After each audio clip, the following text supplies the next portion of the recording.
Hi, and welcome to the Entrepreneur Show. I'm John Spencer Ellis, and we have an awesome show for you today. I'm here with my good friend and awesome entrepreneur, Mr. Larry Loik. How you doing, buddy? Good. Thanks for having me here, John. Of course. You have an interesting story. I mean, I'm trying to think where to begin. You know what? Let's begin at the beginning.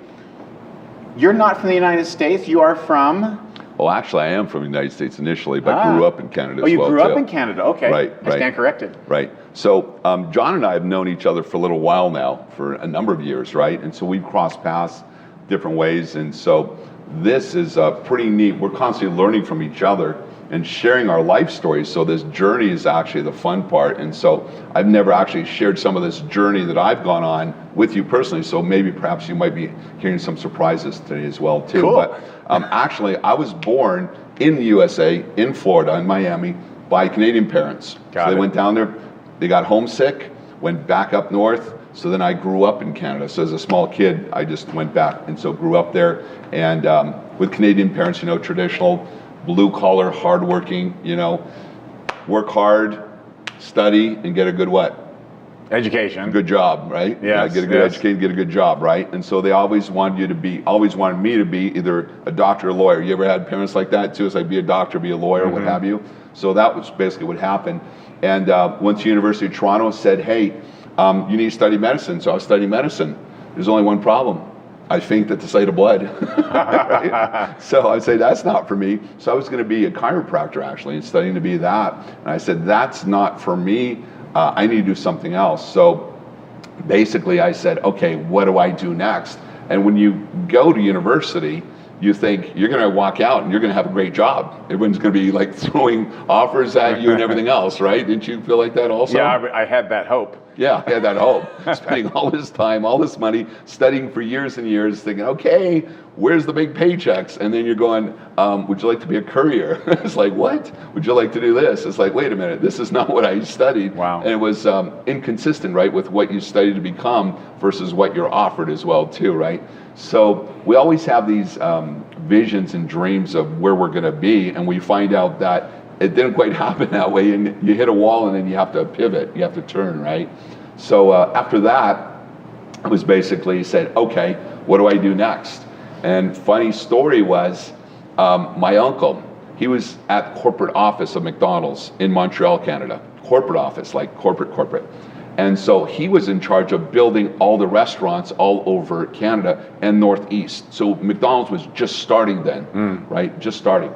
And so his job was to build those. So he said, hey, I want to own a McDonald's one day. I lived in Toronto, he lived in Montreal. He says, why don't you move here to Montreal, which is French-Canadian, right? My mom was French-Canadian.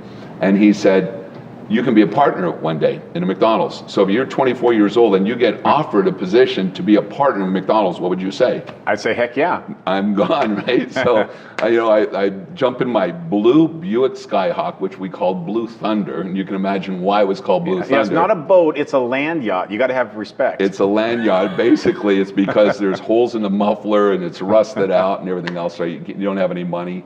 So I drive there, go to Montreal, and so they said, okay, before you're owner, you got to work your way up. So here I am, believe it or not, wearing that paper hat. Oh my gosh. Working the fry machine, the burgers, and all this kind of stuff because I got to learn how to be a manager, which eventually you go to. Then you have to go to something called Hamburger University. I've heard about that.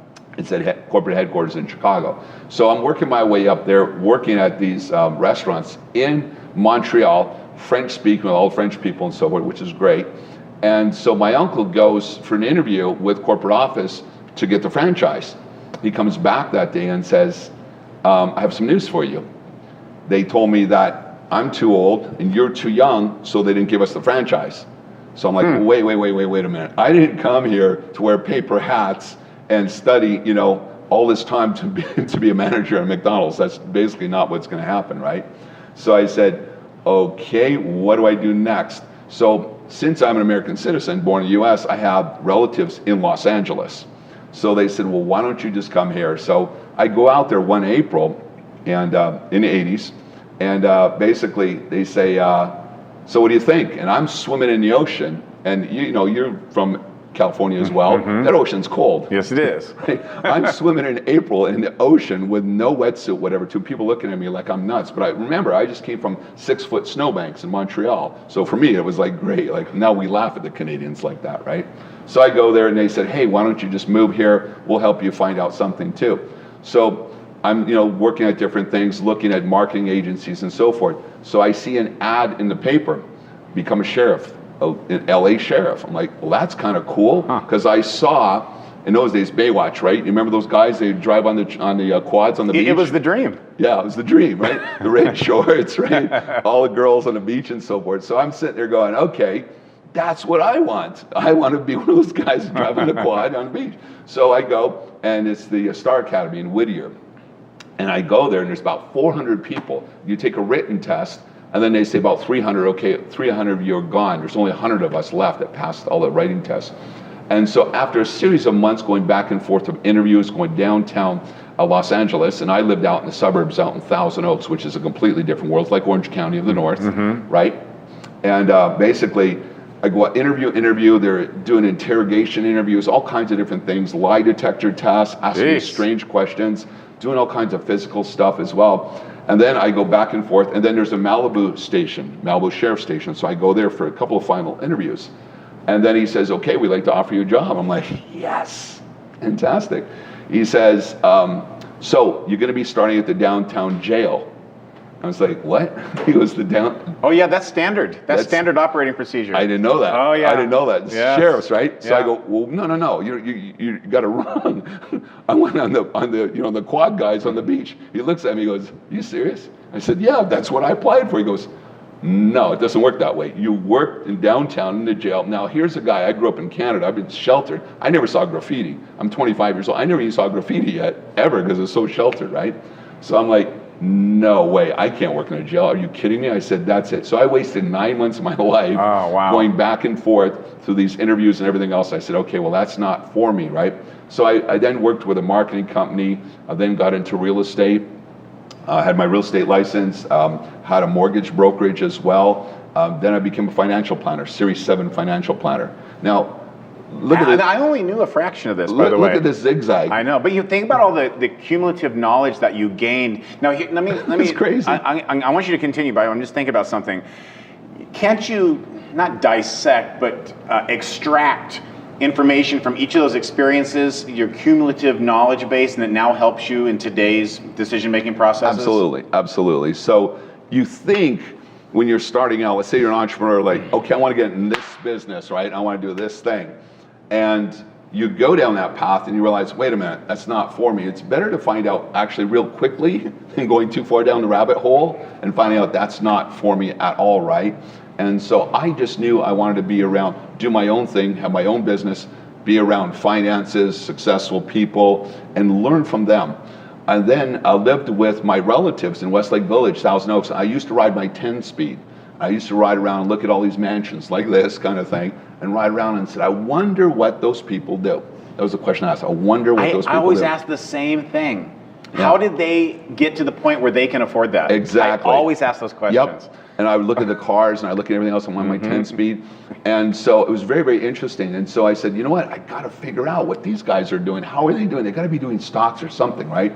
So I'm looking through Success Magazine. You read Success Magazine. Course. And I see this ad, a full-page ad with this guy with a big head and big white teeth. It says personal power, Tony Robbins, blah, blah, blah, all this kind of stuff. I'm like, yeah, okay. And this guy's a little bit older than me. I'm like, what does he know? He's 20-something. What does he know, right? And so then I go through the Ventura County paper, the Star. And I'm looking through it, and it says, own your own Tony Robbins franchise. Not Tony Romas, Tony Robbins, right?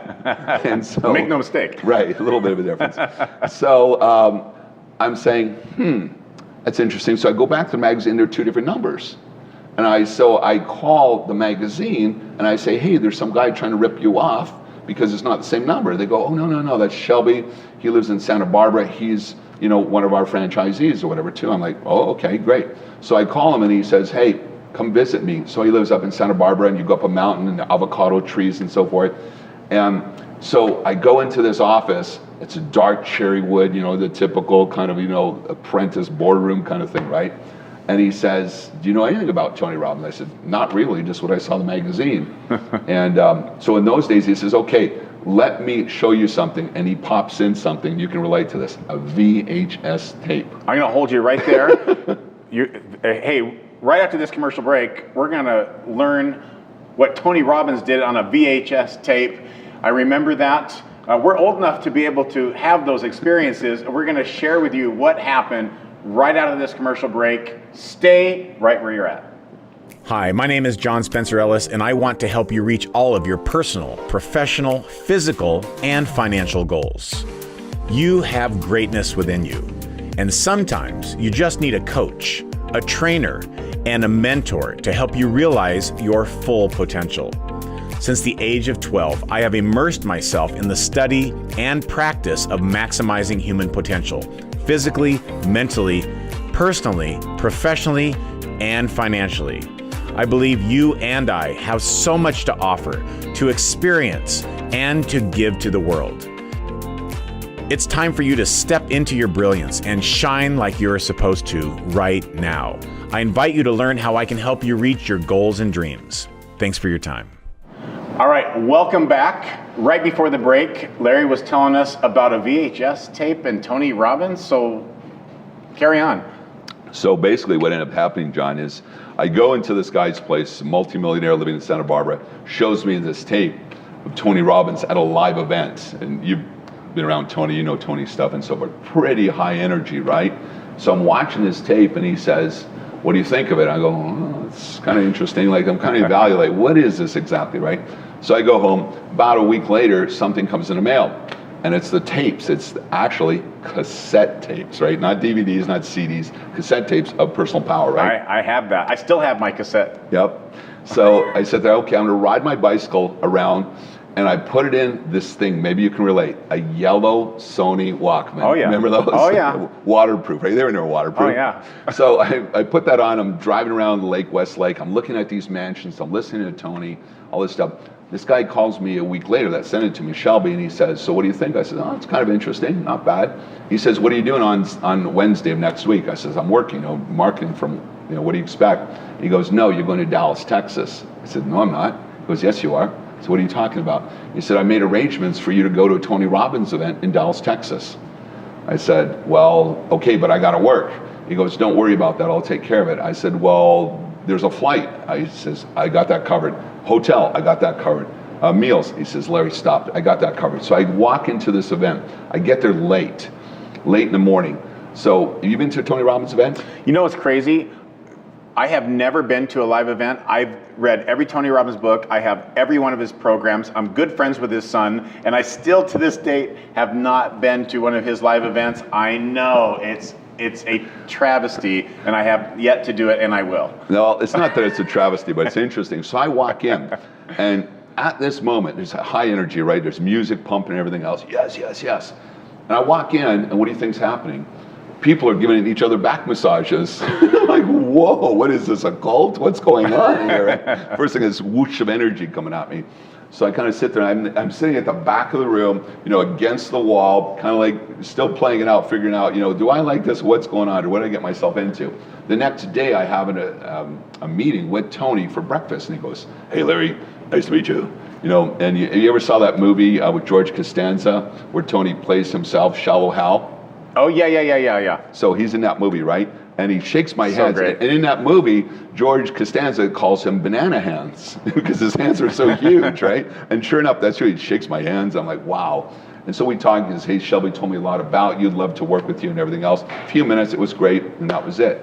So I get back there and said, Shelby says, what do you think? I said, it was great. And he says, okay, I'll call you in a week. A week later, he says, Larry, I've interviewed 179 people over a number of months. He says, I like you the best, and I'd like you to be my partner. I said, great. Okay, what do I do? He goes, well, now I'm 29 years old, right? And he says, well, it's $60,000. I said, what? He says, it's $60,000. Wow. I said, for what? He says, to be a franchisee. I'm like, oh. I said, I knew it. I knew all you cared about was the money. You didn't care about me. You just cared about that. And here's one thing I remembered that he did. I remember the rest of my life. And for you guys out there was this. He said this to me, I'll never forget. He says, if you want it bad enough, you'll figure it out. Bang, he hung up the phone. And so instead of pleading with me, he says he turned the tables. He played on my ego, right? And then I said, "Oh yeah, well I'm going to show him." Right? It was brilliant. It was brilliant. So I'm going to all my relatives. Hey, I got this thing. Blah blah blah. Can I borrow 5,000, 10,000? What do you think all the relatives said to me? Probably no, and they thought you were crazy. Exactly. And they go, well, why don't you start your own? I said, but you don't understand. This guy's a star, blah blah blah, and everything else. They go, nope, sorry. Then I had the brilliant idea, right? I went to the banks. Now remember, I just moved a couple years before from Canada, so I barely had any credit or anything, right? And making small money, not a lot of money in the bank. I'm sure you can relate at those times, right? Oh yeah, very lean. Go to the bank manager, wearing a cheap suit and everything else, walk in asking for a loan to start a business or whatever too. And they're like, get out of here, don't waste my time. One guy said, okay, I'll tell you what, a few $1,000 because you got some money on deposit with us and some credit cards, go ahead. So I ended up taking all my different credit cards, taking cash advance out of that. I'm living in a small apartment in Thousand Oaks, and all of a sudden, I got that going. I ended up building the largest franchise in the world of Tony Robbins. Good for you, man. And I said to myself at that time, I was scared, I was terrified. And have you ever done something where you're like, oh shoot, what did I do? Or about halfway through the build out of this place, yeah. Yeah, or you start something and you go, but you say, you know what? I know me. I know who I am. I know I'm not going to give up. I said, what's the worst thing that can happen? So the thing that I learned at that time in my life was, what's the worst thing that can happen, and look at my options. Okay, I can go bankrupt. I can make it work partially. I can really make it work. I said, I know my personality. I know my work ethic. I said, I'm going to go for it. And I said, I burned my bridge, and I said, I'm going to go for it, and just gave up everything and just went for it. And those days, the internet was just starting. You remember dial-up modems, AOL, you got mail. Oh yeah, I remember the CDs they would send us in the mail. Totally, yeah. So we couldn't market on the internet really, it was just starting. There was no video. There's no videos, there's no websites, there's no live streams, there's no webinars, there's nothing. So we did old school, going through the Yellow Pages, hello, can we come meet you, right? At your car dealership, at your real estate office, whatever, and have a meeting and tell you about our program, and we can come talk to your team and everything else. But I bet you learned a ton doing that. You know what? Sitting in waiting rooms like this, driving, an hour and a half in traffic to wait for a meeting, and then the receptionist comes down and says, sorry, Mr. Jones is real busy. Can he reschedule with you? And I'm just like, wait a minute, no, you don't understand. I just drove for an hour, I sat here 30 minutes, and now he wants to push me off. So I learned about patience, tolerance, persistence, and just keep hammering it, and eventually that rock will crack open, right? If you just keep hammering it. And so I did that, built it up for about 4 years and so forth. But then I knew I still wanted to get into finances. So I said, okay, these guys that have all these houses, it must be real estate. So I got my real estate license, dabbled in that, but then I created something called a Real Estate Investor Network, the RAIN Club. I remember that. That's about the time that we met. Yes, correct. Yeah. And so what we would do is we would do seminars all over Los Angeles and here in Las Vegas as well, and have different experts like you come in and speak. Then we started doing tours all over the world. And then I had actually a real radio show, KLSX, 97.1 FM, CBS radio in Los Angeles, called The New Money Show. And so every Sunday I would have experts like yourself come in and interview them. Why didn't I have you on, by the way? That's what I would like to know. Maybe we didn't know each other, but I think we did. I think, you know what, I think that was winding down. Yes. I think it was winding down. Yeah, so we had that, and we started doing the real estate tours, and just started exploding in 2007, 2008 here in Las Vegas and everything. It was crazy. We were like rock stars. People were throwing money at us, right, with real estate, just throwing money. Then all of a sudden one day, the phone stopped ringing. Everything stopped. And that was about the end of 2007, beginning of 2008, the real estate crash, right, went just like that. Well, here was the interesting part. So a lot of people here, like these buildings and so forth, they would put money down on them for pre-construction, in the hopes that by the time it's built, the market's going up, that they can turn around, close, and flip it right away too. So when do we get paid? We get paid on the close at 18 months, 12 months later. The market crashes. Guess what happens to us in millions of dollars in commissions? Gone. Gone. Brutal. Totally brutal, right? But the interesting thing that I learned then too was that you have to figure out to do something where you're actually in control of your future and your finances. Not saying real estate's bad, it's great. Not saying the stock market's bad or Bitcoin or anything else, it's all good. But I said, how can I do something where I have control with lower risk? Because you cannot control the markets. No matter how smart you are, no matter how great computers you have, there's always somebody out there that's better than you, that has, institutional traders and so forth. And so I did get into financial planning as well. I found out how interesting that was too. When you say interesting, that's code for? That's code for commissioned salespersons to push their products. Okay, so they didn't always have fiduciary responsibility. Correct. You want to explain that real quick for everyone? Sure. So, without using any names of any firms, sure, of course. Right? Yes. They would have a representative come in from a particular mutual fund and say, hey guys, if you sell this amount of volume, you can have a cruise to Greece. Hey, you get this volume, you can have a Hawaii trip. I'm like, wait a minute. Is that the very best product? Are you looking out for the client, or are you just selling what you want to make the most money on or the highest spread? So I started realizing how it wasn't so ethical. I said, wait a minute, that's not for me.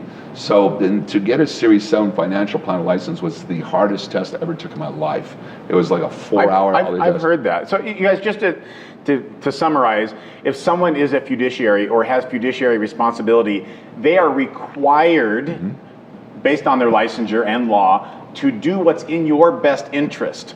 If someone is not a fiduciary and they do not have fiduciary responsibility, they can give you something that is suitable, that the word is suitable, and suitable and workable is completely different than optimal for your investment. So that's the distinction. Absolutely. Just going back a little bit too, I forgot to mention that when I was 21 in Canada, my dad died suddenly of a heart attack at the age of 42. Wow. 42. So here I am, 18 years old. I'm put at the head of the family. My sister's 16. My mom's a wreck. I'm picking out, burial plots and coffins and everything else. It made me a man instantly. So just know this, that you will have pain in your life. You will have down times, but just keep pressing. You'll get through them too. And it's true what they say, doesn't kill you, make you stronger. That's very true. Right. And I learned at that moment in time of taking responsibility and taking action and not being afraid. I'm working on a book called Kill Fear, or Fear Kills. And it's so true. Fear will kill your relationships. You're writing that, or you're reading that? I'm writing it. Really? Yeah. Wow. If you don't kill fear, fear will kill you, right? Your relationships, your health, your opportunities, your wealth, it kills everything. It paralyzes you, right? So I learned then that you really can't be fearful, because you never know what's going to happen. There may not be a tomorrow. So you really, really got to take action and take today. There is no tomorrow. Yeah, I mean, and how I would perceive that also is some fear is okay. Right. Like right now, we're about 500 feet above the Las Vegas Strip. Right. Or more. Or maybe 600. Falling off the balcony, well, actually hitting the ground is the bad part. No, that fear, staying away from the edge or not standing on the railing, is smart, because that fear keeps you safe, but a lot of fear holds you captive. Yes. So it's important to know the difference and to be able to distinguish between the two, so you can be safe when you need to, but you also don't hold yourself back from incredible opportunities. I think, the primal part of your brain doesn't discern that. Not always. Right, and exactly. And so your current brain, your real brain, right, that's the part that you got to utilize, that your primitive brain is saying, it's fear you're going to die, and basically say, no, I appreciate you, thank you very much, but no, and just go for it like you have. Well, and basically that is self-preservation. As a species, the most primal thing is self-preservation, procreation, food, water, shelter. Yes. I mean, that's basically it. And so safety, things are dangerous in any way, we have to, or at least the perception of danger is there, and it's not always true. Sometimes it is, and oftentimes we do have to be careful, like going 100 miles an hour on the wrong side of the freeway without a seatbelt. That's reasonable to be fearful about that. Driving 25 miles an hour with your seatbelt on in a luxury automobile with a divider in the road, no reason to have fear there. Right. Very true. Very true. When we come back from the next commercial break, coming up right now, Larry's going to tell us what he's doing now in the world of e-commerce. He's one of the true masters, I think, not even just in the United States, but around the world, teaching people how to get online and grow your business through e-commerce, like Amazon, eBay, Jet, even Costco, and far beyond. It will blow your mind. So stay with us. We'll be right back. Hi, my name is John Spencer Ellis, and I want to help you reach all of your personal, professional, physical, and financial goals. You have greatness within you, and sometimes you just need a coach, a trainer, and a mentor to help you realize your full potential. Since the age of 12, I have immersed myself in the study and practice of maximizing human potential, physically, mentally, personally, professionally, and financially. I believe you and I have so much to offer, to experience, and to give to the world. It's time for you to step into your brilliance and shine like you're supposed to right now. I invite you to learn how I can help you reach your goals and dreams. Thanks for your time. All right, welcome back to the Entrepreneur Show. In this last segment here, we're going to talk to Larry Loik about what he's doing now with e-commerce, and then a little bit of a shift too, which came up partly out of necessity. So correct. Let's talk about e-commerce, because I know you love it and you're helping people all over the world. So behind the scenes, since 1999, I've been doing e-commerce, selling on eBay. In those days, there was no Amazon. Amazon was just books only. So I got into it by selling hockey stuff. I'm into hockey, and so started selling memorabilia and so forth. Did very, very well. And just did it quietly, passively on the side, passive income. So that worked out really great. And then just a couple of years ago, literally about 3 years ago, somewhere thereabouts, I started to see, moved here to Las Vegas about 5 years ago, and started seeing strange things happening with my body. Tingling in the legs, tingling in the arms, side of my face tingling, memory like fog, slight confusion, short-term memory. Yeah, all those different things too, right? Wow. And very, very strange, or saying the wrong words or thinking the wrong words and going, whoa, wait a minute. Remember, my dad died at 42. So I'm doing e-commerce, I'm saying, okay, I don't have the energy that I did. Now, if you can have all the wealth in the world, but if you don't have your energy, you don't have your health, that all goes away. True. Because what we're doing right now requires energy, thought process, and everything, right?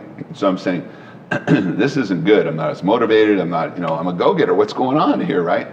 So I'm like, okay. So first place I go, remember my dad died of a heart attack, so what type of doctor do you think I went to first? A cardiologist. Exactly. Go there, do all the tests, it came fine, 0. I'm like, okay. So, I'm like you, man, studying, researching like crazy, right? There's got to be something. You search online, and you become a hypochondriac. Oh, I got this, I got that, I got that, I got that. This must be wrong with me.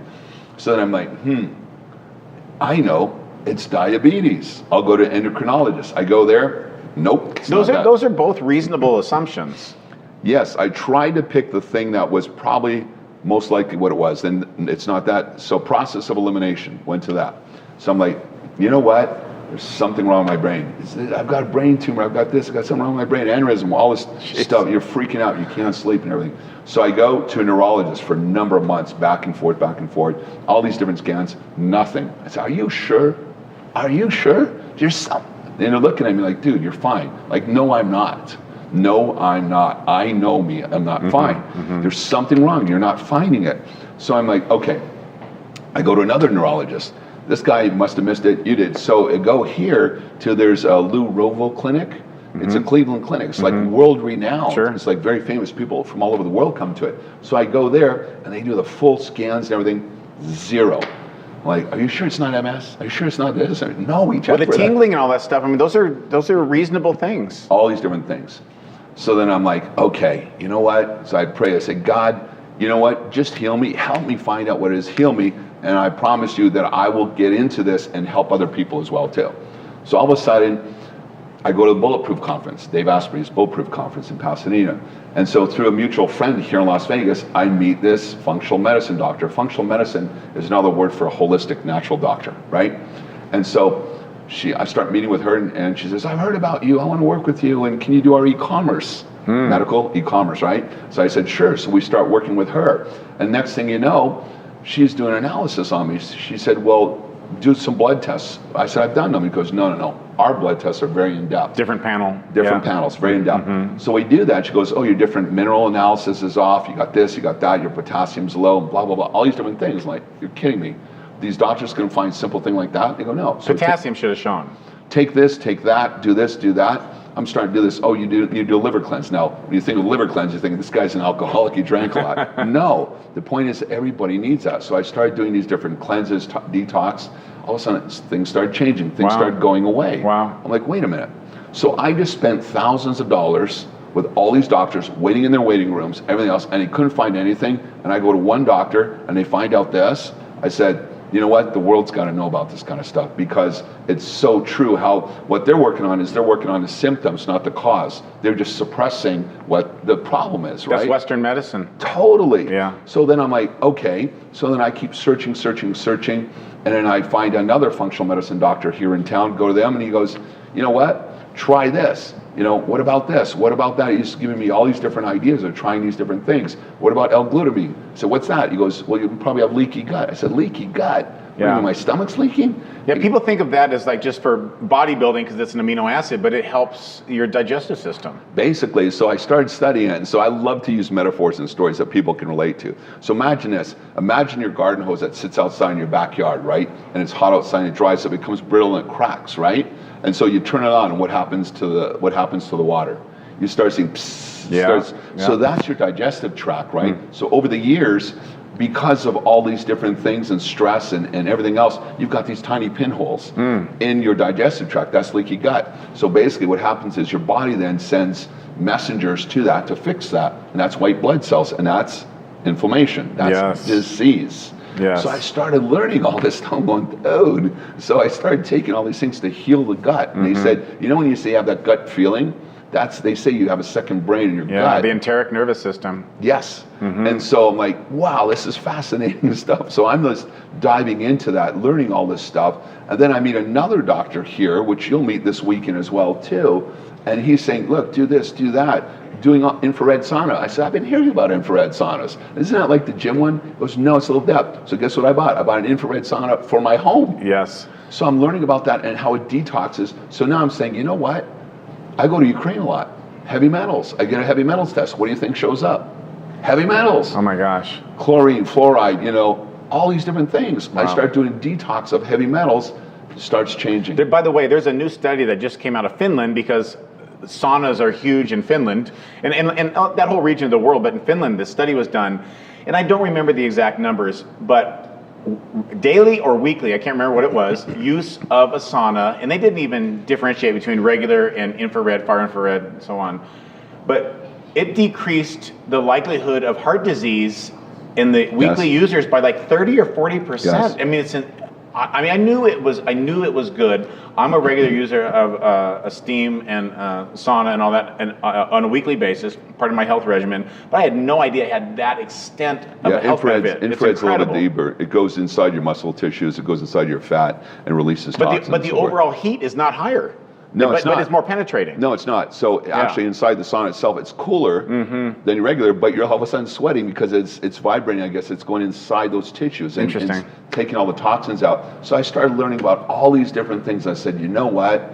Here's what I'm going to do. So I'm going to mold and meld e-commerce with that and with the biohacking. Biohacking is cutting edge, and I really believe that the medicine of the future is going to be the analysis that they do is going to be completely different of where we're at now, and they're going to focus on the cause versus the symptoms as well. So that's what I've dedicated myself to lately, and things have been popping up all over. So some of the supplements, some of the different regimens, some of the things I can see how you've changed too, right? It's been incredible, and I've learned from you, and then my previous training in health science and so forth, and then fortunately, my friends are like the superheroes of the health, fitness, wellness, and preventative disease prevention world, and so I queried all of them, and I'm going through this process. I'm obviously still in the midst of changing all this, and the results are truly profound. Amazing. It's amazing, because what happened is when I was younger, I just exercised so much, and I started at age 12 that I still could kind of eat anything I wanted. Yeah. But I was having chronic inflammation. Even the volume and the intensity of the exercise I was doing was also causing too much oxidative stress in my body. And so I've changed everything, and now also I do a 1-to-1 ratio now, and we're getting a little off track, but this is important. A 1-to-1 ratio of like active exercise, passive exercise, strenuous exercise, recovery day. and I keep it 1-to-1. And that has been a huge healing time. It's incredible, and I feel better. I'm more productive. My business is doing better because I have clarity, and I wake up more well rested as well. Absolutely. We're going to have you back to talk about all that kind of stuff because it's just fascinating. It's fascinating. It's undeniable. The science is there. It's not just a bunch of woo-woo stuff. The science validates it. You know what's interesting? Before we wrap it up here, think about what we know now versus what we know then, and think about what you know now versus what you're going to know in 10 years from now, or 5 years from now, even in a short time. And remember this: milk does a body good. There you go. Right? Yeah, because we've been programmed. Right. And you know the SAD diet and standard American diet, SAD, right? And eating bread and all these different things too. And now you're learning about this, going, dude, that stuff was hurting me, man. Well, it was because of very powerful lobbyists. Yeah, which still exists. Yes. Still exists. Pharma, everything else too. We can go on and on about this. But what I want to wrap up and say is this. So think about this. Here's a guy studying to be a chiropractor. Studying to be a chiropractor, right? And then he gets into finances, right? And investing. And then in real estate. And then he goes all these different paths. So all these different things, like what does that have to do with one another? Well, along that path, you're constantly learning, like, that was kind of cool, but it's not for me. That's kind of cool, not for me. Not that it's not for you, but you learn some tools, some strategies, some systems, some mentors that will help you onto the next level. So success doesn't go like that.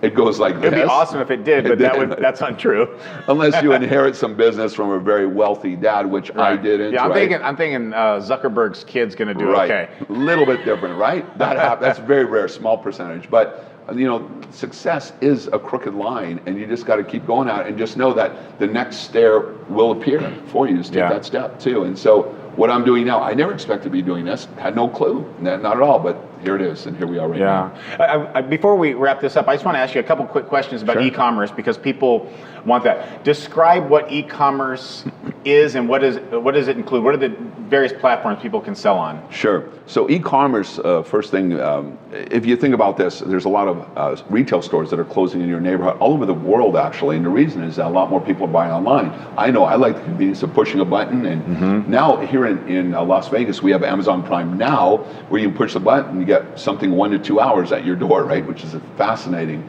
And so you're buying more stuff online right now. So obviously there's the traditional routes like Amazon, eBay, Etsy, Jet, Costco, Walmart, so forth. But a lot of people don't realize that actually you can sell on those as well too. Wow. So you can work with a wholesaler and then do your own private label as well, which I've been bugging you to do for quite a while now, right? Yeah, well, we're going to talk after we're done with the show here. We're going to talk because I have something cooking.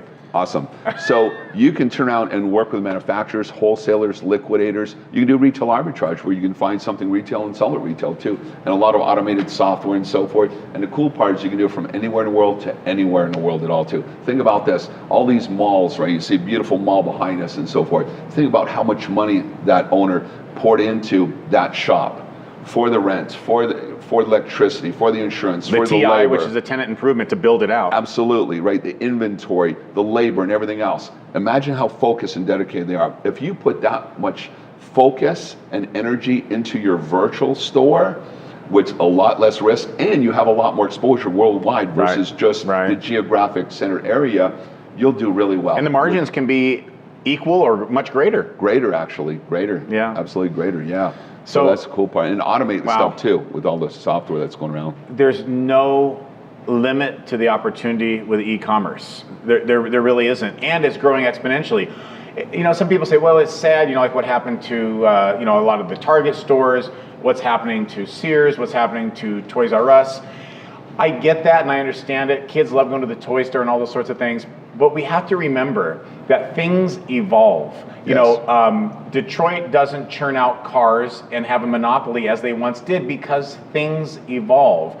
You don't have to feel necessarily good or bad about it. You can, but what you do need to understand and realize is that it's going to change faster than ever before. It's exponential because of Moore's Law, because of exponential learning, AI, VR, machine learning, things like that. you're either in or out. You're either going to benefit or be a victim. Yes. Or a participant or someone who's an observer. But you might as well be someone who's driving and creating the engine rather than someone's, what does it say? Some people sit around and wonder what happened. Other people are making it happen. I forget all the different things. Watch what happened. The other one asks what happened. Yes, exactly. Be the person who says, watch me make this happen. And you can do that, and this is the guy who can teach you how to do it. If people want to learn about e-commerce and the other things that you offer, what's the best way for them to contact you? We have a number of different websites all over too, so there is no specific website. It depends on what you're looking for. We put on hands-on boot camps, we do live streams, we have all different kinds of courses and so forth. It's a good thing to just look me up on Facebook, Larry Loik, L-O-I-K is the last name, Larry Loik. You can find us there, a lot of our stuff's there too, and from there, branch out, you'll find out a lot more about us, or on LinkedIn too, of course. Yeah, and then you can also contact us here at the Entrepreneur Show, and I will forward you to Larry if that's what it takes. So do whatever it takes, just like our friends right here in Las Vegas, Imagine Dragons, do whatever it takes. That's right. All right, thank you so much. Thank you for being my guest. I hope this has been beneficial, educational, and fun for you. It's been great for us. Thank you for joining us. We'll see you next time. I know.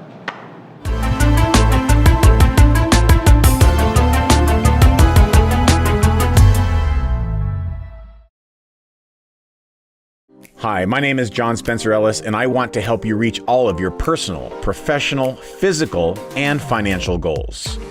You have greatness within you, and sometimes you just need a coach, a trainer, and a mentor to help you realize your full potential.